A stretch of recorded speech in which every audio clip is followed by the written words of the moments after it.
Ladies and gentlemen, let us all start the show by welcoming our flag-raising bird, Bandit. Bandit is a green wing macaw. As you can see, the body is covered with red plumage.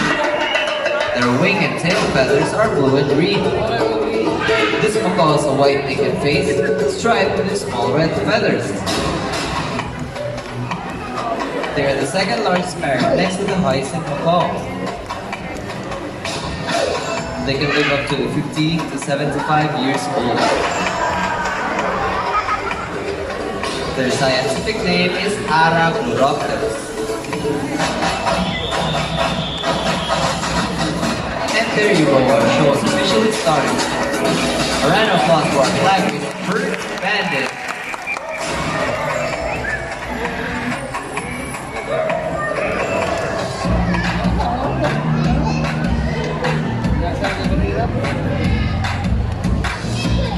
Hello everyone! Maayong hapon sa tanan and welcome to Cebu Ocean Park's Amphitheater. By the way, my name is Alfie and I'll be your host for the show.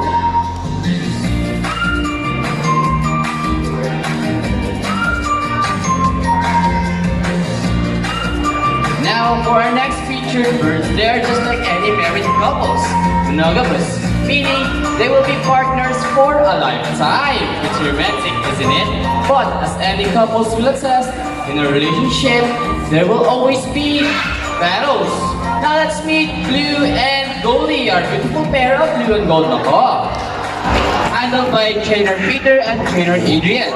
And today, they will battle it out in who's the best in a basketball game. But before we start this battle, I'll be dividing you guys into two groups. For the boys, let's cheer for Blue. Come on boys, say, go Blue, go Blue, go Blue, go Blue. Alright, so for the girls, let's cheer for Goldie. Come on girls, say, Goldie, Goldie, Goldie, Goldie. Alright, so are you guys ready? Birds ready? You guys ready? Alright, set, go! Come on guys, let's cheer for them. Here comes Blue, picking up the first ball, first point for Blue. Come on Goldie, catch up. Second ball for Blue, first point for Goldie. And here comes Blue, shaking and maiden. Blue wins this game. That's alright, Goldie. Alright, there you go. So, trainer Adrian, you guys lose this game. What can you say? DJ, I want another race. Oh, he wants another race, trainer Peter. Are you sure about that? Do you want Goldie to lose again? Oh no. Well, this time I guarantee you that Goldie will win. Palaban ha? So what race do you have in mind? Yeah, what race? I'm thinking of a re-race. What's the ring race? The first bird who can drop 3 rings into the pole the fastest is the winner. That is a ring race. So, a ring race it shall be. Remember that boys got already have 1 point. Let's cheer louder for Goldie to win this game. And we'll be doing this again with the ring race. So, are you guys ready for the second round? Alright, so birds ready? Trainers ready? Set, go! Come on, Goldie, catch up for this game. Here comes Blue picking up the first ring. Come on, Goldie, catch up. Alright, second ring for Blue. Hey, what is this? Goldie pick up 3 rings at the same time. How clever was that? And the winner is? Goldie! Goldie, oh boy! Trainer Peter, 3 rings at the same time. What can you say? Hey, you guys cheated! Oh, did you guys cheat? No, we didn't cheat. Goldie used her brain. Ah, so is it true that girls are more intelligent than the boys? Yeah! Of course! A round of applause for Blue and Goldie.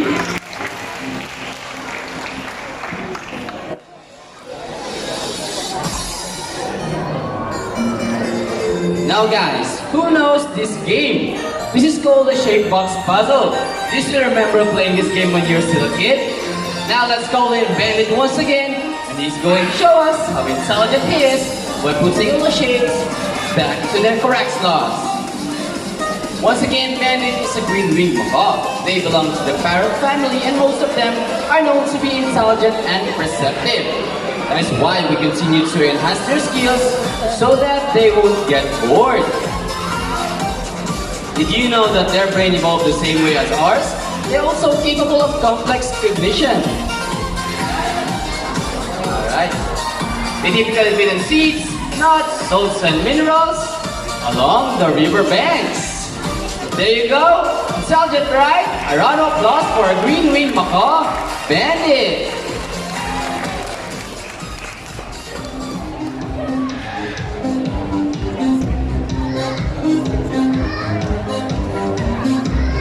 Now guys, I have here an object which I will hide under one of these 3 silver cups. So guys, where do you want me to put this object? On your left, right, or in the middle?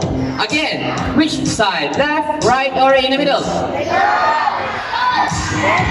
Alright, let's put it right here. Now let's call in our psychic bird, Goldie. Once again, Goldie is a blue and gold macaw. Now guys, do you believe that Goldie has the ability to find the hidden object? If you say yes, let me hear you say, you can do it, Goldie! Alright, Goldie, use your psychic power and find the hidden object for us. Where could it be? There you go! She found it! A round of applause for our psychic bird, Goldie!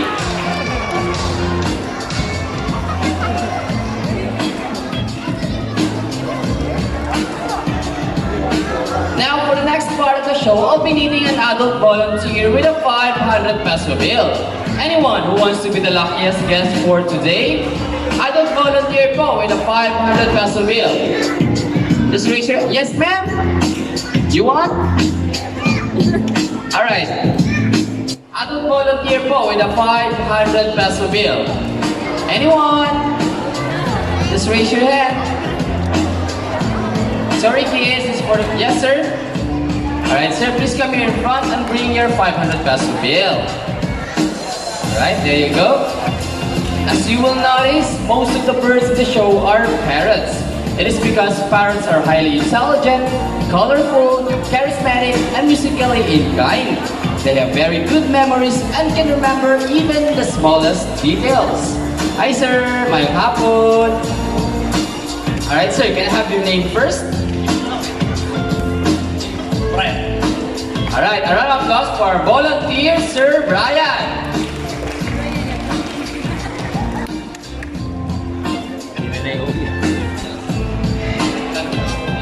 Alright, sir, can you face me?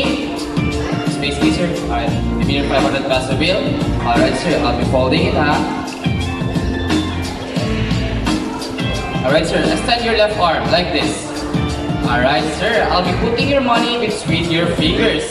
So, sir, do you have any idea what will happen next? Well, you'll see because here comes our money bird, Blue. Alright, there you go. Our money bird can detect if the money is fake or not. Come on, Blue, check the money for us. Here comes Blue flying over.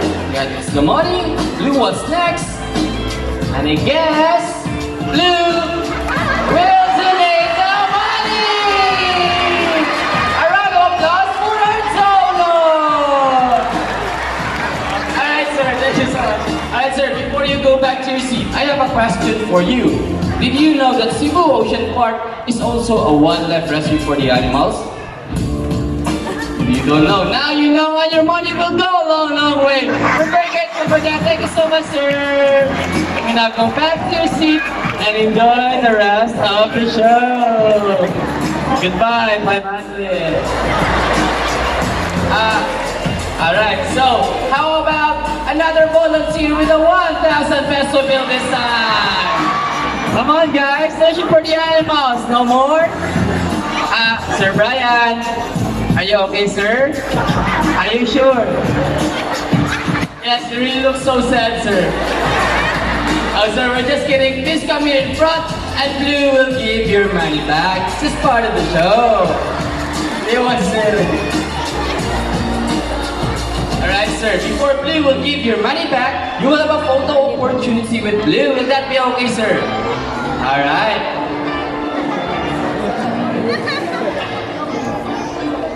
Alright, sir.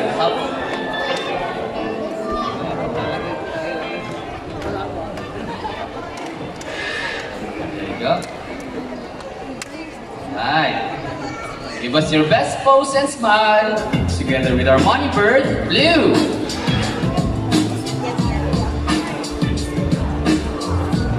Right. Alright, we're good. Thank you so much, Blue. Here's your money, and here's your 500 peso bill. Alright, round of applause for our volunteer. And once again, our money bird, Blue.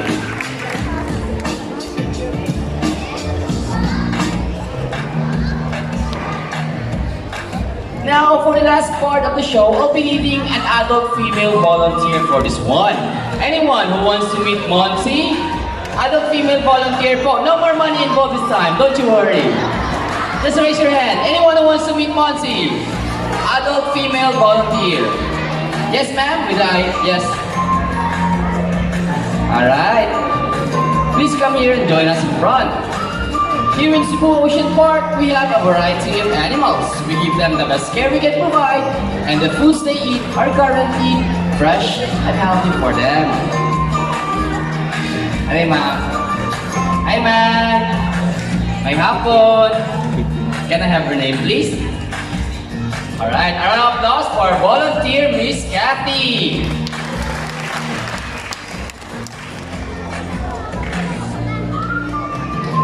Alright, ma'am, do you have any idea what animal we will present next? No idea? Well, I'll give you a hint. The next animal we will present is our cutest, fluffiest, and most gorgeous animal here in Cebu Ocean Park. Ready to meet him, ma'am? Are you ready? Alright, are you guys ready to meet Monty? Alright, now let's call in Monty!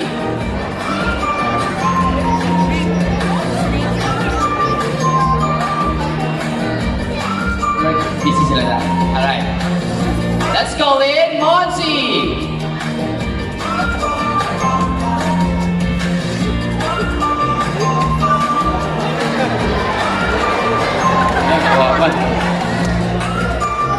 Sige po tawag.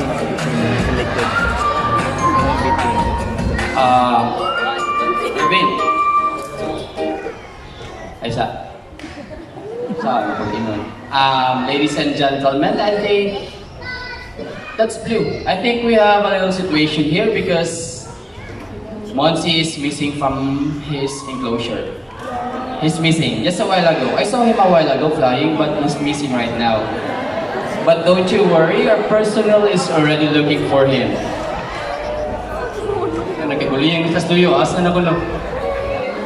Guys, please find Monty. Guys. Adrian, was it Monty flying that way? A pink bird? I saw him a while ago flying this way. PJ?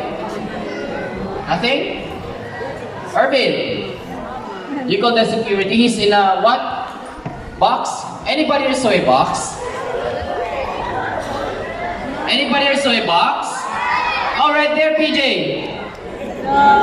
Please check if Monty is there. Gusto mo siya diha.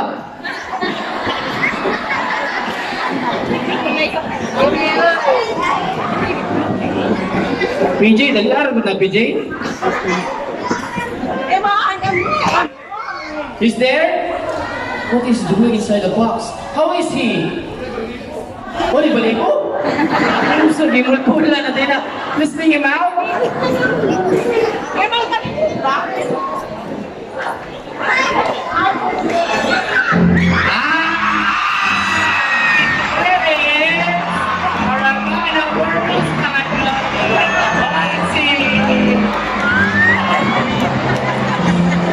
Everyone, meet Monty! I'll take a smile. Alright, ma'am. Monty wants to have a photo with you.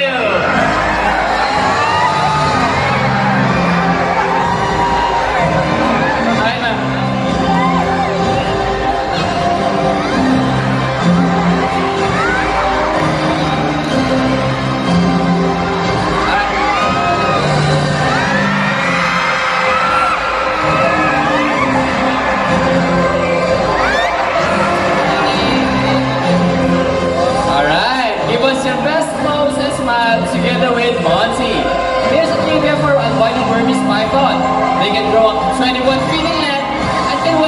200 pounds, or about 100 kilos. Alright, thank you everyone!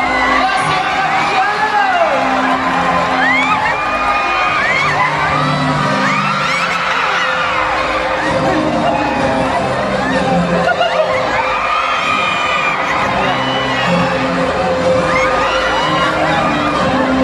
Alright, ma'am. Was it your first time holding a snake that big? Was it your first time, ma'am? It's the first time that I know. Alright, how was it? Alright, thank you so much, ma'am. Congratulations for conquering your fear. A round of applause for our brave volunteer. And once again, our albino Burmese python, Monty.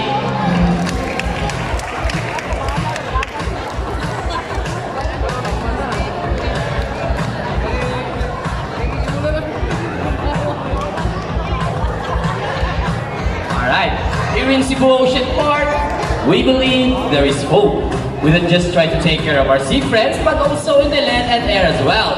Now guys, who knows the 3 R's of the proper waste disposal? It's the reduce, reuse, and recycle. That's right. Now let's call in our lovely birds once again, and they're gonna show us the proper waste disposal by following the 3 R's. It keeps our environment clean and fresh, saves the earth from global warming, and reduces environmental pollution. Sad to say that a lot of animals are struggling their lives due to pollution caused by improper waste management. Please, let's help save one of the greatest creation of God and a gift of Mother Nature.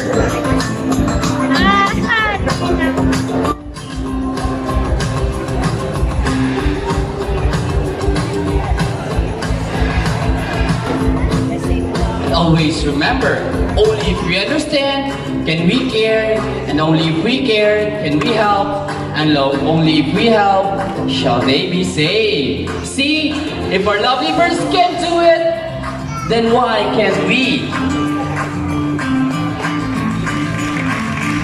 Ladies and gentlemen, that is the end of our show. Are the animals spectacular? Well, in our own ways, no matter how small the effort, let's take action in saving them from extinction. Please, let us do our part in saving this world, because remember, this is the only home we got. Now, let me present to you the animals and trainers that made the show possible. We have Mr.